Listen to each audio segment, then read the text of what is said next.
Welcome to episode 58 of Marathon Talk, powered by Abbott World Marathon Majors. And in this episode, Dena's got a fancy new challenge. We reflect on big news from the Cape Town Marathon. Valencia is go. And we speak to Abbott World Marathon Majors Chief Content Officer, Danny Coyle, under the spotlight with all of your questions about what recent announcements mean for the future of Abbott World Marathon Majors. Right, let's go. Dena, what have you been up to? Oh my goodness, 'tis the season for snow. We've got a few feet of fresh snow on the ground, which is so awesome, which means my daughter in her first week of ski team had trials and a new uniform because she made the team. And so it's been exciting, an exciting transition of seasons here. But for me personally, I needed a little reboot. And so going off of one of my husband's clients had done a challenge called 75 Hard. And it was 75 days of these little measures of your own discipline. And so I decided to create one for myself. And of course I had to up it a little bit. So I have bestowed upon myself 100 days of discipline. Ooh. And what that looks like for me personally. I don't like the sound of that, Dena. Oh, it sounds doom and gloom, doesn't it? Yeah. And it's as boring as it sounds. But it is meant to challenge me. Okay. Especially in the time of year where holidays are coming up. Are you particularly poor at discipline? I don't think so, but I need something written down. Okay. Like in order to be disciplined in training, I need a training program and a race on the schedule. And so I had to write it down. I know our listeners can't see, but I've got a little calendar to keep me on schedule. And what this looks like is that every single day I have to read 10 pages of a personal development book. A different one or the same one, Dena? Well, I'm reading right now a book called Untangled, and it's about raising a teenage girl. So it's helping me with what she's going through as she grows into a young adult. So that's my book right now. When it finishes, I'll finish it before 100 days are up. So I'll move into another book. I have to work out for 45 minutes twice a day. So yesterday it was a 45-minute run and 45 minutes of shoveling snow outside. I have to drink a gallon of water. I am not particularly good at hydrating, nor are you. I know that from spending time with you in New York City. A gallon of water? Yeah. I mean, I think it's a little less than a gallon. It's like almost like 4. So now this is why no alcohol and no sugar are also on this discipline journey. It's about 4 bottles of wine worth of water. This isn't adding up so far. There are several things about your personal discipline challenge that are making me wriggle somewhat. Okay. Well, do you do self-care every day? So also on this challenge is self-care every day, whether it's for your mind, like a little bit of meditation, or for your body. Like I told you and Danny that I have some moisturizer on my feet and I have little slippers on so that I can absorb those moisture, maybe soften some of those calluses from thousands of miles of training. Okay. Only 1 hour of scrolling on my phone, which is going to be challenging because I saw that I was on my phone for 2 hours yesterday. That's a long time. And then I have a mantra every day. A different one or the same one? A different one. So it's just written in my calendar. Is it, I must stick to my discipline. I must stick to my discipline. No, that's so boring, Martin. It's love the process, time to grow, embrace a new season, new you, choose joy, delight in the snow, feel the bluebird vibes, because we had a bluebird day 2 days ago after a snowfall, embrace the season of cozy. So every day is just like a little something that's keeps my mindset. It actually gives me a positive mindset at the beginning of every day. So 100 days of discipline. So I'm only 7 days in. I feel like there's a lot of places I could go with this, Dena. There's a lot. Have you ever challenged yourself? Well, like have a New Year's resolution or something to get you focused? And this is what have you done? This is a good time, isn't it? Because it's like we're at the end of a kind of marathon-ish season, and this is a bit of transition, right? So we have time before we think about what is it I do next. And so it's almost like building a foundation of health, isn't it? So, what it feels like you've done is you've gone, okay, where are these things where I'd like to build this foundation of health and well-being in my life, psychological well-being, physical well-being, emotional well-being, and I need a sense of additional discipline for all of these things. But, Dena, I know, here it comes. So I definitely couldn't do the book of Dena's good sayings. I feel like I couldn't go down that one. I could probably write some, but they'd be just too sarcastic. So I think I'd have to leave them alone. And also I find if I try and stick to too many things, I actually don't stick to any. So I fall off the sticking to good things discipline wagon. Because there's just too many things, and I get a bit of I sense what would happen to me. This is why you're an Olympic medalist and I'm not, by the way. I sense what would happen to me is I might tip over the edge of the sort of discipline cliff. Just because I can't do all of those things, I might be able to do some. I think I would rather be successful at less things, fewer. Than unsuccessful at lots of things. Does that make sense? It does make sense. And to be honest, I mean, we are still parents and carpooling around and we have to, I mean, there's so much we work every day. So this is not my job, this discipline. This is alongside of my job and mothering and being a wife and a housekeeper and all the other roles that I play throughout the day. So listen, I'm 7 days in. I could absolutely fail at this, but I set myself up to succeed by writing down all these things and just checking them off when I do them each day. I check them off and the calendar of it has kept me similar to a training log. It kind of holds you accountable because you see this bucket list in front of you. So I've got a long way to go. My husband was like, really? Right before the holidays, you're gonna take sugar and alcohol off the table? Have a word with yourself. I said, well, listen, there's always something to celebrate. There's always a reason to pour that glass of wine or to indulge. But to be honest, we've had a few dinner parties here at the house already, and we've opened up beautiful bottles of wine and I've baked beautiful desserts and I haven't indulged in them. And it hasn't been hard. I think cancer is hard. Seeing your children struggle is hard. Those are hard things. Losing someone in your life or losing your home. Those kind of things seem hard to me. Being disciplined is not hard. I just need a template to go off of so I can check everything off that list. What challenges have you done? Like a New Year's resolution or something? Have you? Well, yeah. See, I know you're not into resolutions, but have you challenged yourself? No, no, not. Yes. No, honestly, I'm not sure I could. I don't know. I think so. What have I done? I once said I'm not going to eat chocolate, and you did. That lasted about a day. No, no, for a year, and I did do it, and actually, it wasn't that difficult. But yeah, I don't think I could be. I don't think I'm in a place where that much discipline with everything would sit well. That doesn't mean that I'm completely the other way.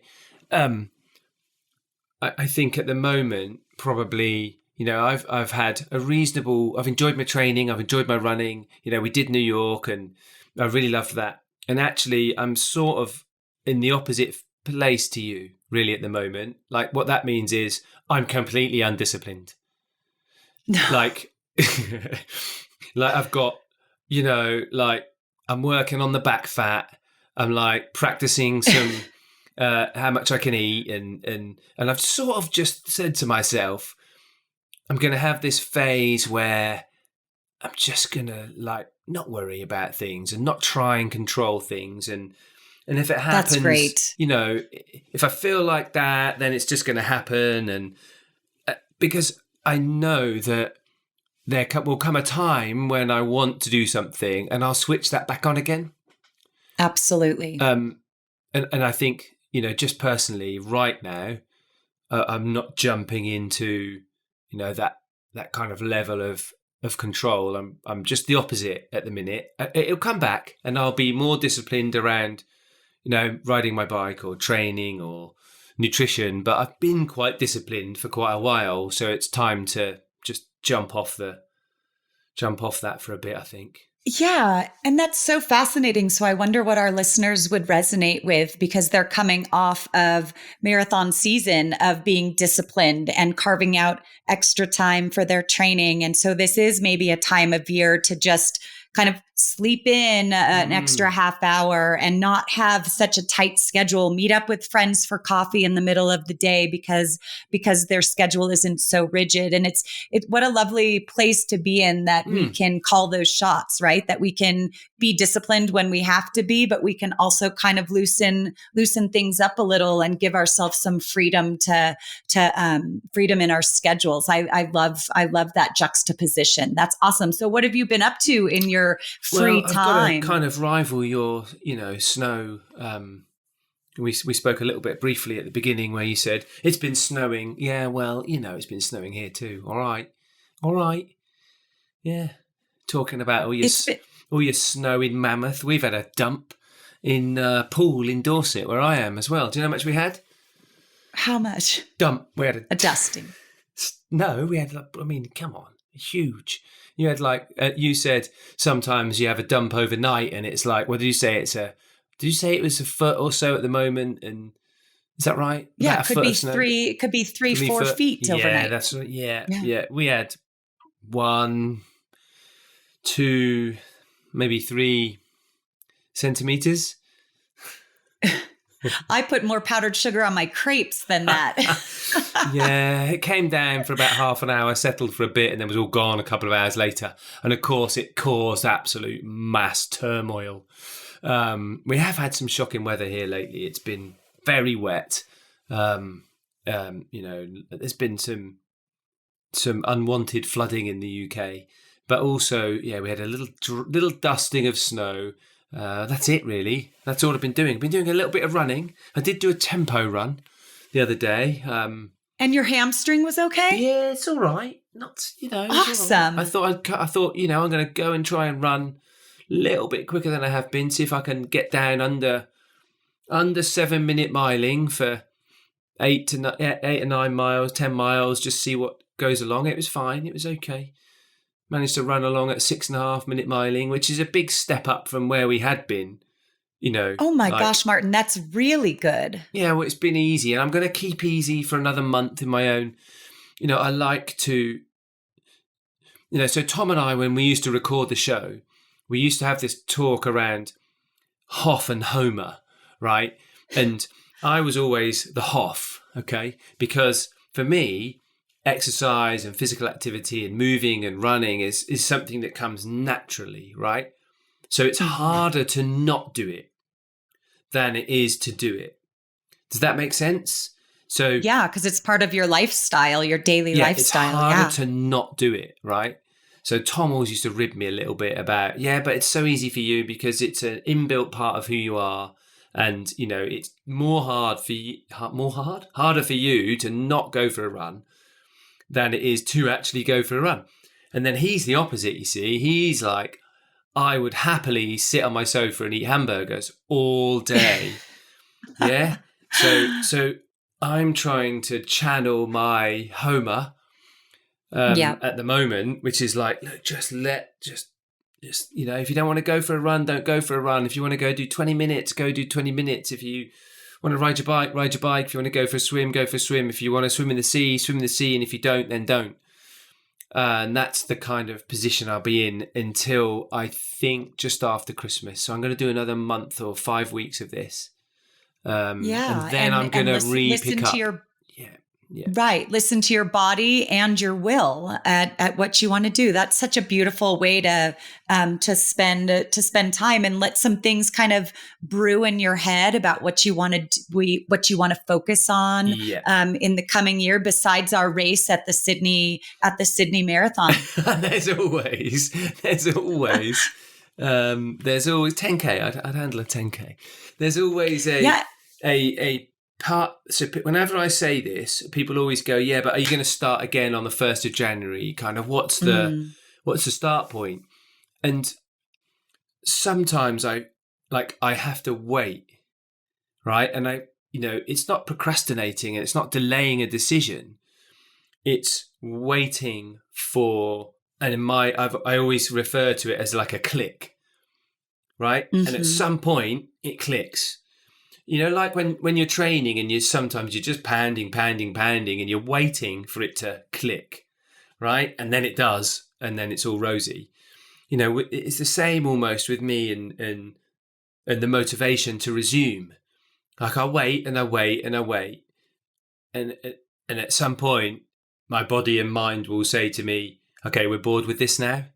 Like we're bored. We just want to get back out. We want to get back out training and we want to do a bit. It's not that I'm doing nothing, but I'm not thinking about what's coming next. I'm just doing whatever comes that day. And that is, so do you see what I mean about it almost being the opposite of the structure and the discipline that surrounds you? I'm going the other way to go, okay, not having that discipline is where I'm pitching. Right. And that's such a beautiful thing to acknowledge, because there is a great TED talk on like the art of procrastination and how it is not a downfall. It is actually like your mind is at work subconsciously and consciously, like thinking about your next steps or the details of a project. So procrastination is a welcome thing in my mind, because as you are going through other aspects of your day, you are still connected to the passions and the other projects that are going on in your life, that they're not shoved aside. You're mulling over them in some way and fine tuning them before you actually jump into a more structured pace. Yep. So I think we're both in good places. Right. We've yapped on, haven't we, today? Should we move on with the show? Should we have some news? Let's do some news. Right, Cape Town takes a step closer to the majors. It's all been updates around Abbott World Marathon majors recently, and hot on the heels of Sydney's introduction into the majors. We learned last week that the Standalone Cape Town Marathon is on course to be the 8th race potentially in the series. That is such exciting news. The race passed the assessment that was done by Lisa Thompson and her team in October of this year. And so now it's just one pass away from getting the green light to join the majors. I bet our listeners are so excited to hear that. More dream chasing for everyone out there. The assessment will take place on October 19th, 2025. Oh, before you go on, Dena, just while we're on the subject of Abbott World Marathon majors, we were talking about some of the stats last week, and regular listeners to the show, and if you're a fan of the majors, you will know that there is a very, very, very talented statistician that sits behind a lot of the information around the World Marathon majors called Statman Stu. And so I had this really tricky question for Statman Stu that I wanted to ask, which was, tell me the shortest spread, right? So, across all the 6 stars, so, without Sydney and any others that may join the Abbott World Marathon major party, just tell me a bit about the range. I was interested in the range, particularly the shortest and longest range between marathon 6-star finishers' time. I mean, the shortest range in a runner is actually unbelievable. The shortest spread of any Abbott World Marathon major finisher for 6 stars is just 1 minute and 19 seconds. Can you believe that? Spread across their fastest results at each of the 6. 3:58.11, 3:57.45, 3:58.54, 3:58.15, 3:57.44, and 3:59.03. And Martin, what were the years? Like, how many years did that take to do all the majors with such consistency? Well, I actually don't know the answer to that question because I don't know when the years were. I don't think I do. Do I? Yes, I do know the years. Actually, I do know the years. They were between 2019 in Boston and 2023 in Chicago.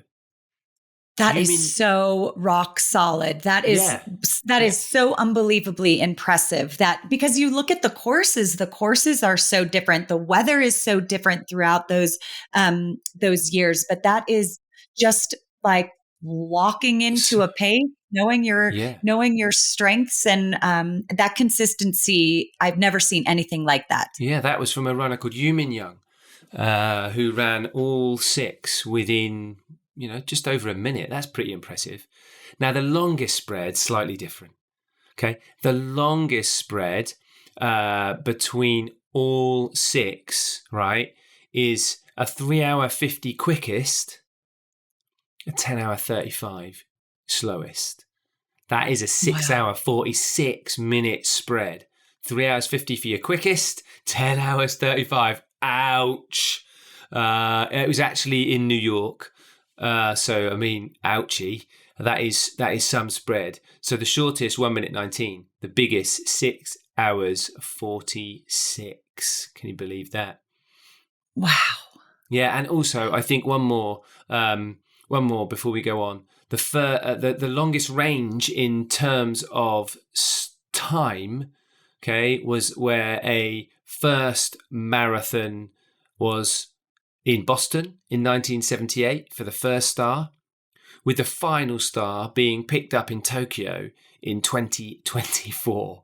So that is a span of 46 years. Now, I don't know the splits for that, but that is some span, isn't it? 46 years, Boston in 78 to Tokyo in 24. So thanks, Statman Stu, for a little dose of numbers.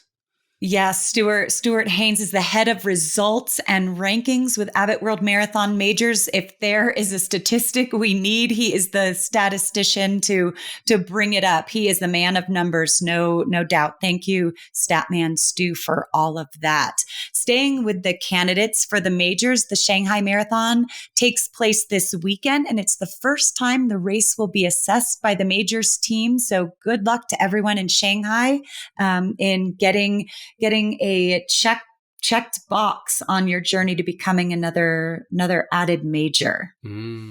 It's Valencia coming up, and of course, thoughts to people in the area of Spain because it's been pretty challenging there. It's been very, very difficult with the flooding and the rainfall.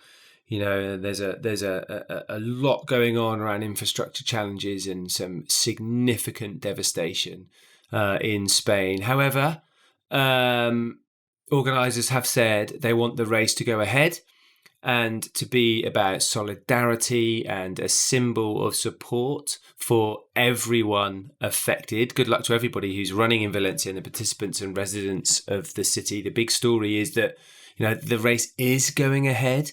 Tragic events took place there in recent weeks with flooding that really devastated that area in Spain. And organisers are donating €3 of every entry. Their sponsors are playing a part, and they've set up a fundraising platform for anyone to donate to help rebuild sports facilities and sports schools in the affected area. So good luck to everybody running Valencia. Yeah, I know it can be a little controversial, maybe some residents feeling like it's too soon to host such a big event. But I do hope as the race goes on and the weekend unfolds that they can see that it's making a positive impact, both economically and in ways that the citizens come together and help each other through this. So good luck, everybody, citizens included.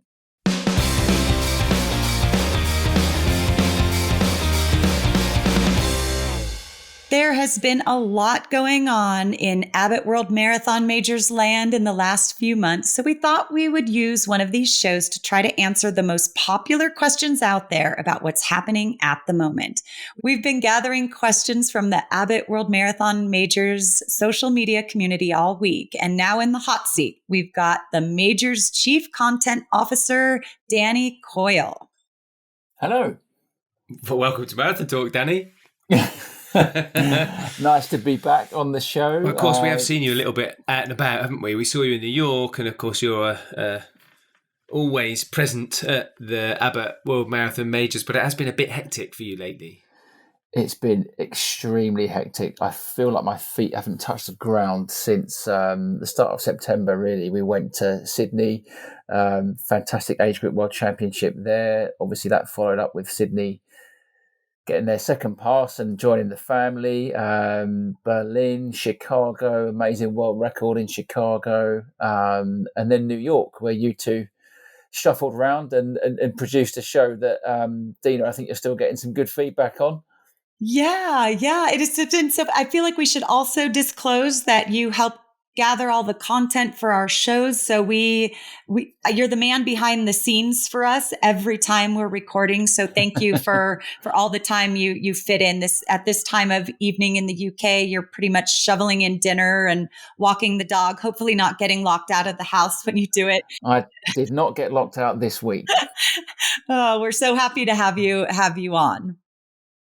Yeah, no, it's been great.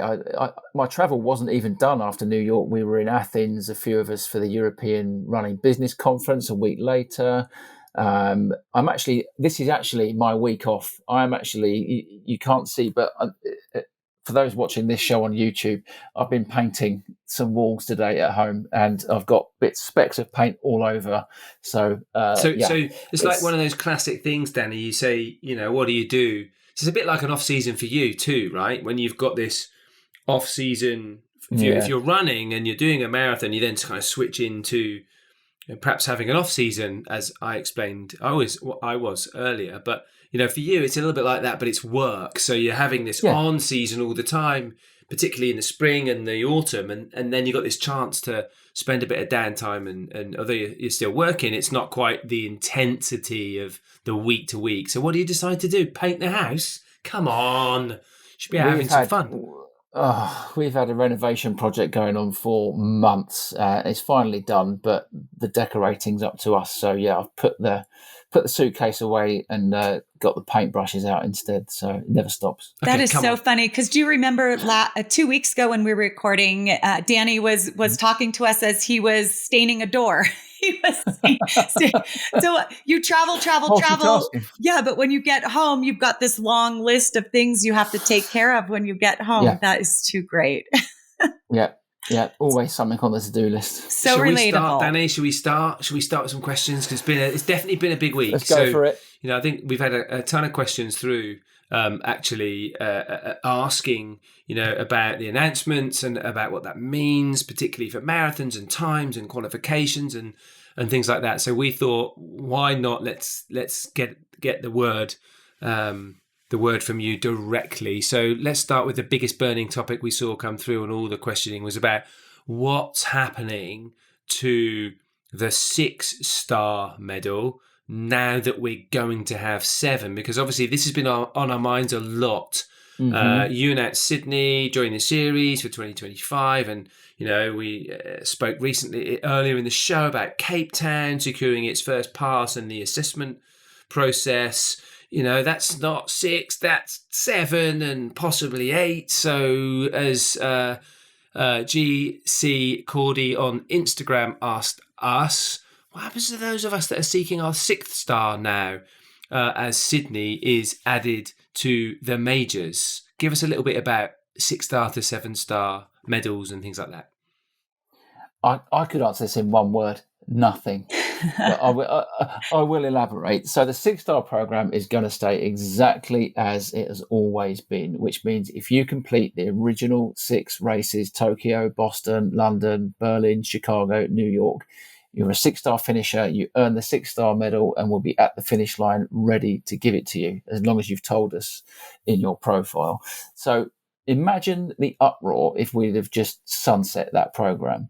We've got 12,790 people 1 star away. Wow. We've got 22,000 people on 4 stars.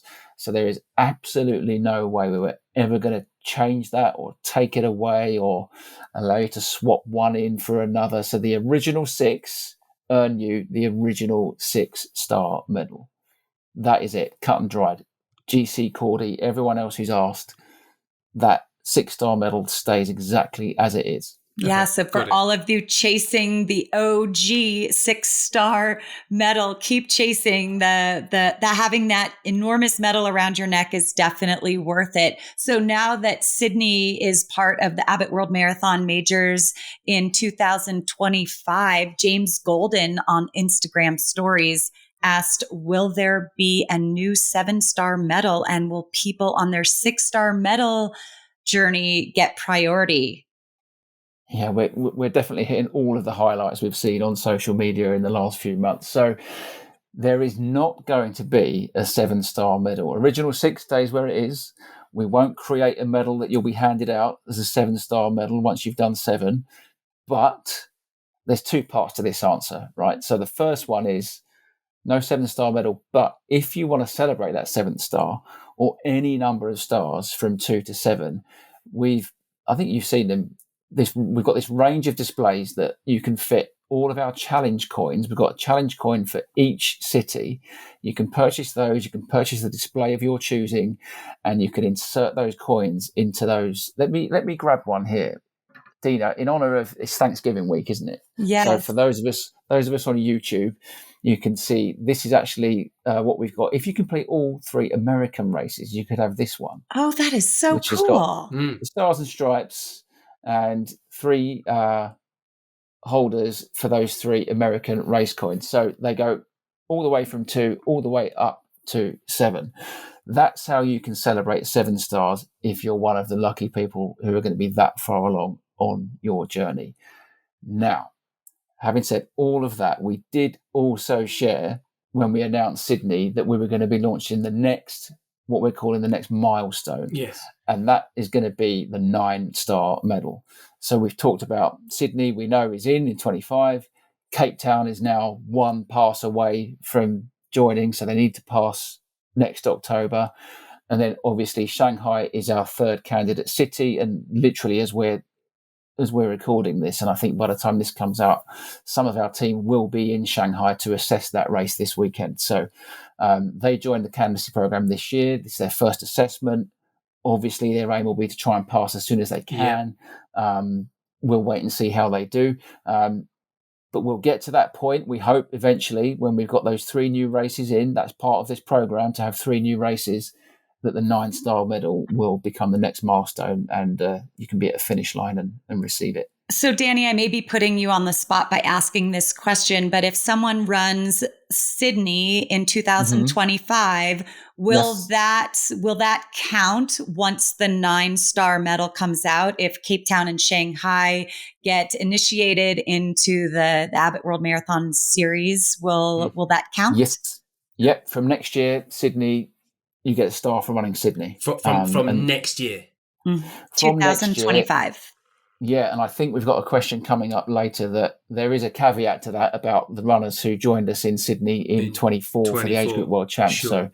So why don't we can move to that one. So does that mean, Danny, that let me just say that back to you so I'm really clear. So if you're aiming at your 6-star medal now, yep, and you've got 1 star left, for example, and you get that in 2025, you're still going to get your 6-star Abbott World Marathon Majors. You're not going to have to push, I've got to now do a 7th. You're still going to get your Abbott World Marathon Majors 6-star milestone. Correct? You are, yeah. And, listen, this would cause ructions in my own family, right? My sister is 1 star away. She's got Boston next year, and I'm going to run it with her. All right, so that's for a 6-star medal. Imagine if I ran 26.2 miles from Hopkinton to Boylston Street, crossed the finish line and went, it's not a thing anymore. Sorry. can't have that 6-star medal. So she's one of those 12,000 people who are 1 star away. So that whole thing is staying in place. You will get your 6-star medal, and you will always continue to get your 6-star medal. And then the next milestone then will be 9 in terms of in terms of medals. So again, off the top of your head, Danny, what could be the first year that somebody could get 9 stars? You're talking about if they checked the boxes in the next couple of years. Yeah. Yeah. So let's say I've got 5 stars. You know, I'm planning on running Sydney next year. Like I get 2 marathons in the bag next year, including Sydney. We got a bit of a delay, assuming 2 other marathons pass assessment stages, and that takes 2 years. So theoretically, we're looking at what, 26 and 27. So by 28, have I got that right? All right. So let's timeline this out. So Sydney is in. So we're up to 7 next year. Cape Town has just passed for the first time, its assessment. It must pass 2. So if Cape Town passes in 25, it would be a major in 26. So that takes us to 8 in 26. So our third candidate city is Shanghai. Shanghai have just entered the process. They will be assessed this year. You have to pass 2 in a row. It's never been done before that a race has secured ticks in every box. There are 104 criteria. It's never been done before that a race has passed first time. Stranger things have happened, but let's just assume, like Sydney and like Cape Town, that they don't pass first time. Then they could take all their learnings and take them forward to next year, 2025, then take them forward again to 2026. If they secure passes in 25 and 26, you'd be looking at 27 for their first year as a major. So you could be talking about 27 at the earliest. Yeah. But that's the earliest, I think. Cool. Okay. Okie dokie. Dena's face is all excited. I know. I'm like, this is just, well, you know, I'm doing my 100 days of discipline. I'm looking at racing Sydney this year. So I'm like, okay, this is going to keep me in it for a few years. Like you're planning my calendar for me as you talk. It's so exciting. So Danny, what about those runners who did run Sydney this year, and were age group world championship runners? You know, like this came in from Lynn Runs as an Instagram story around. Okay, so we've done Sydney this year. What's the news on a 7th star status? Because those people are potentially the first 7-star status people, right? How's that going? Yeah, so we announced when we took the age group world champs for 2024 to Sydney, it was the first time we'd taken them outside of a major and had a different race host them. And Sydney stepped up and said they wanted to do it. They did a phenomenal job. We had 1,500 finishers in Sydney. And we said to all of our qualifiers, we said, should you choose to take part, having qualified and earned a spot, we will award you what we called a provisional star. All right, almost as a mark of thanks and a token of gratitude for them being part of that age group community, but also for the fact that this was an Abbott World Marathon Majors event within an event. And it felt right that having hosted that race twice in London and once in Chicago, and everybody earning the stars for those efforts that were Sydney to pass, which everyone's really pleased that they did, if you came and ran that 2024 age group world champs, that would be your Sydney star. So lots of people saw that as motivation and as the incentive to go down to Sydney and take part in that event. So that's why we said it. Those stars are now in people's accounts as provisional stars. And behind the scenes, our team and Wayne, the race director, he was on the show last week. He asked me this question himself last week. We're working on kind of flipping those stars over to full stars in people's profiles and how we'll represent the Sydney star going forwards as part of the 7 stars. All of that is going to flip over in the new year on our website. And all those age groupers will have their star firmly in place. Oh, I see a lot of people rubbing their hands together in anticipation for that. And just to be clear, it's only the people that ran Sydney in 2024 who were in the age group championships. The people that went and ran in the masses, just as in the masses, it does not count as a star. It does not count as a star, but I know there are some other incentives, and I think we've got some questions that will come along in a moment or two about what those meant for people. So sticking with Sydney just for a little bit, Danny. Yeah. So, some of the marathons in the major series have qualifications and ballots and times. What's Sydney's stance on that? Simone Carniglia on Instagram says, will Sydney introduce time qualifications or just ballot? Good question. I think at the moment they have not announced that there's going to be a time qualification entry pathway for 25. That's not to say that they won't, but where they're starting and they're going for a big leap this year again, right? They went from, I think, kind of 13 to 15,000 starters. They had 24,000 registrants last year. They're aiming at 35,000 in, Wayne talked about that last week, Dena. So what they're doing is, number one, the candidacy club ballot. So that's a lottery for anyone who ran in any of the years that the race took place as a candidate in the process. So 22, 23 and 24. If you took part in those races and you joined Sydney's candidacy club, you then get kind of first dibs to run it in its first year as a major. And I think you have the option of choosing one of the first 3 years of Sydney's kind of tenure as a major, if you're part of that candidacy club. Then they're going to open a general ballot on the 10th of December and run that for 20 days. That will close on the 30th of December. Those are the two pathways they've announced. I'm sure there are travel packages. I'm almost certain there'll be a charity element. We don't have news about time qualification at the moment.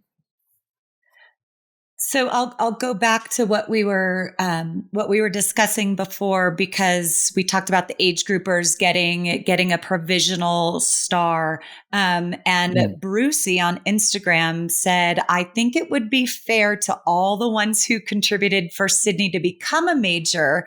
The same rules should apply to all runners. What do you have to say about that? Because it is sticky. I think that if you look at the people that made Sydney become a major, you didn't want those numbers to be inflated just because people were chasing a star. But what would be your answer to that? Yeah, and listen, I understand we've seen a few questions of this nature, and I think it's a fair question to ask. What we can say is that it was decided really early on in the candidacy program. And let's not forget, I think people overlook the fact that this thing began in 2017, right? We began in 2017, our partnership with our partners in front. Our first race in the program was Singapore, which eventually exited the process. So that shows you this is not, it's not a done deal just because you become a candidate that you're going to become a major. It's incredibly hard work. So it was decided really early on that wasn't going to be the case, that during candidacy or, going back to when the race first started, you wouldn't just get a star if you'd been a participant. So our board of directors, our race directors and our team were very conscious that if we did that, it could be seen in some way as kind of applying your thumb to the scales, like you said, Dena, artificially inflating those numbers. Because if we'd have said, there's going to be a star right through candidacy, you could have had a rush of people sign up and boost those numbers to meet the criteria, because one of the criteria is to have a certain finisher number, right? So we thought it was much better and a much fairer test of these races to get to that number and go past it on merit. And on the back of their own marketing efforts, we saw Sydney do a brilliant job of this for 2 years on their Make Sydney a Major campaign. It was everywhere in the city. It was phenomenal.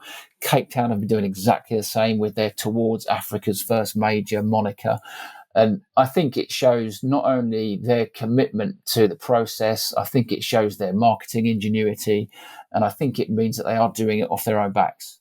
And I think all of those things went into the pot when it came to making that decision that as frustrating as it might be for people who've helped them get there, those previous versions of the event won't be counted as stars.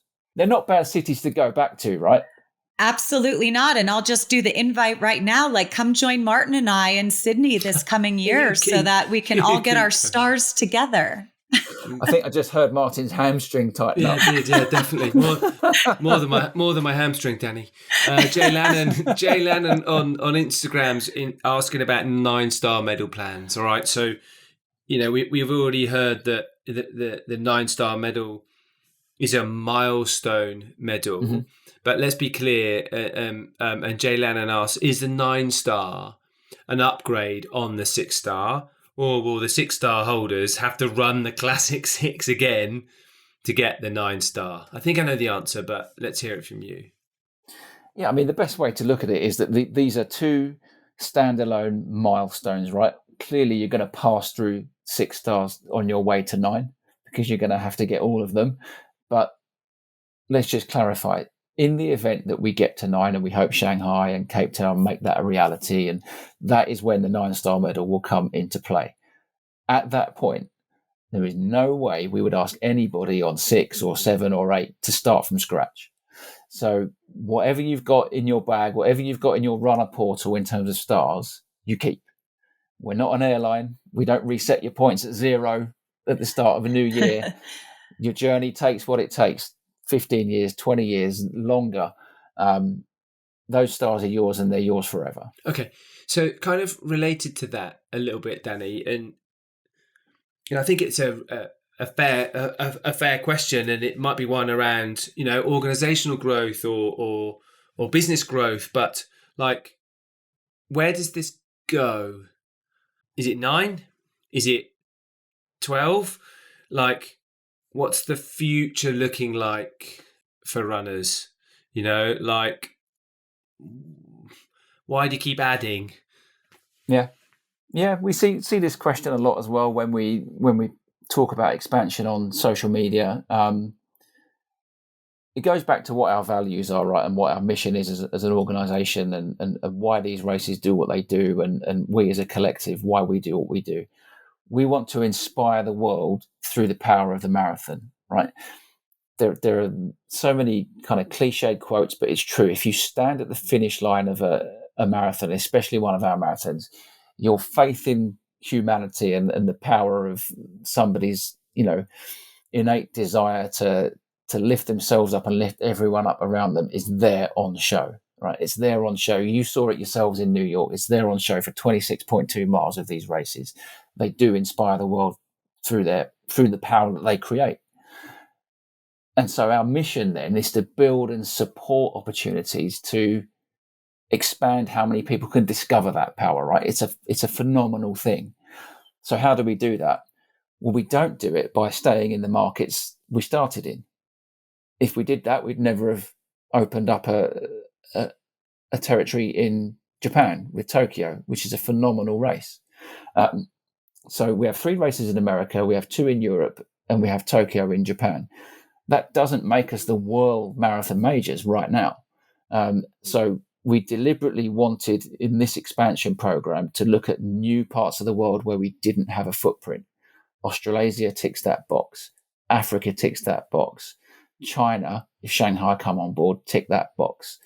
That is millions and millions of people, of new runners who don't have a major on their doorstep.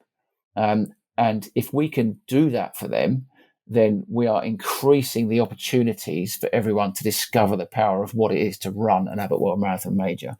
And people might say, "Oh, well, that's cheesy," but it's you honestly just have to. If you've been a runner, go and be a spectator. If you've only ever been a spectator, go and be a runner in one of these events, and you'll understand what I mean by that. Yeah, I mean, you say it's cheesy, but I teared up when you were talking about that vision of inspiring and empowering people benefit from the power of the marathon, whether as a spectator or a participant. And, I think I remember you saying to someone who was like, oh, it's so expensive to get to Australia or Africa.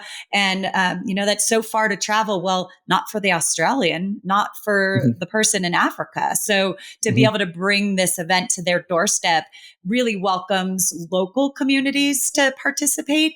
And then obviously the fiscal impact of having tourism will be an added benefit. But the real hit on the mission of the Abbott World Marathon Majors is to bring the marathon to people, not just for people to go to marathons. So that's beautiful. Yeah, that's right. And I think Boston released some eye-popping figures just the other week about the economic impact that race has on its own city and the towns and the environment around it. And each of these races does that. So, elevating a race, look at where Sydney's come from as a legacy event from the 2000 Olympics that was, a few thousand, a handful thousand of people taking part, to where it is now and where it's going to be in the future. There's an economic impact to that. There's a social impact to that. There's a cultural impact to that. And those things all come together to kind of embody what we're talking about here when we talk about the power of the marathon. So the expansion program, that is what it's about. We really want to take this to new territories, and we want to see that inspiration spread, not just to the runners who want to travel to get their stars, but to the runners and to the people who aren't runners, who live on these routes, who live in these cities, and who will be inspired. I was inspired by watching the London Marathon when I was in my early 20s, and eventually that's why I ran it, because I was a spectator who stood in the rain and cheered his sister on. Yeah, that's great. I mean, it's similar to the fiscal impact of a Taylor Swift concert coming to a city. When you look at not just the impact that it has on the city directly, but all the charity dollars that are also raised for the events themselves and for the different charities partners. It was something in an Instagram story that somebody asked, of all the 7 majors, which one would you recommend someone running first? Yeah. Oh, that's you like can't ask asking. Can't ask him that. Well, I mean, it might be like that. Child. Yeah. You can't ask him that. Everybody knows it's London, Dena. Oh my gosh, do they? Do they really know it's London? I mean, and then why would be another reason. Like, is it do you recommend someone running the New York City Marathon first because it really gets you fired up and locked in and excited to continue this journey? So I guess you could probably have a different answer for every single marathon. So what comes to mind first? I mean, yeah, despite Martin giving me a prompt, London did come to mind because it is the one I have. I've run London 3 times. Boston's only going to be my second star when I do it with my sister next year. And it was a great place to start. And I think all of the majors have this in common, which is the crazy amounts of people who come out and watch. And like you said, the energy you draw from the crowds in New York, you draw that from the crowds in London, you draw it from the crowds in Boston and along those 8 cities and towns. And it's true everywhere you go. So if you're going to pressure me to say which one are you going to run, if anyone was looking to start, which one should they run first? Go to Sydney and get that star. Oh, yeah.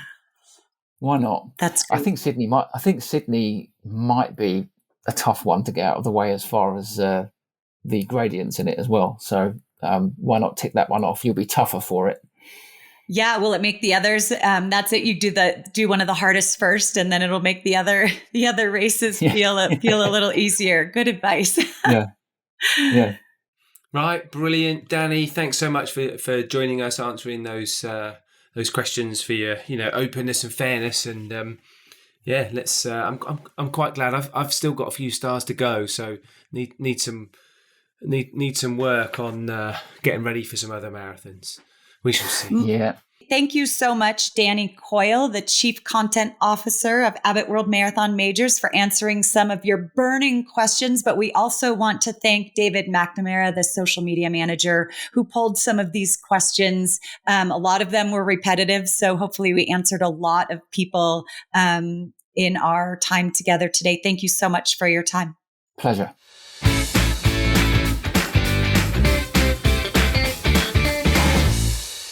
That was so fun talking with Danny and answering all of your questions. Martin, we've got a couple weeks till our next recording. What will you be up to? Does this mean anything to you, Dena?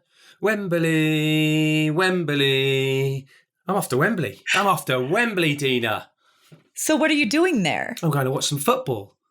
Oh, it's football season. I have never been to Wembley, and That's I exciting. am going to watch the Lionesses take apart the USA at Wembley on Saturday, the 30th of November. So I'm really looking forward to that. I might have to book my flight and sit on the opposing side of that stadium. Taking the kids. Are you taking your son? Oh, yeah, great. we're all going. The whole family's going. We're off to watch England USA. Play in a women's match, women's international match this Saturday. So I'm really, really looking forward to that. It's a full stadium too. So Wembley singing, for the Lionesses against the USA should be a cracking match to watch. That is great. And will the game go on rain or shine? Oh yeah. Yeah? Okay. Come on. Bring it on. Yeah. It's the UK. It's England and Wembley. Come on. Okay. That's going to be thrilling. That stadium at capacity just must be electric. Yeah, really looking forward to it. Really, really. Good. Have fun. What about you? What are you and up go to? Team USA. What are you up to?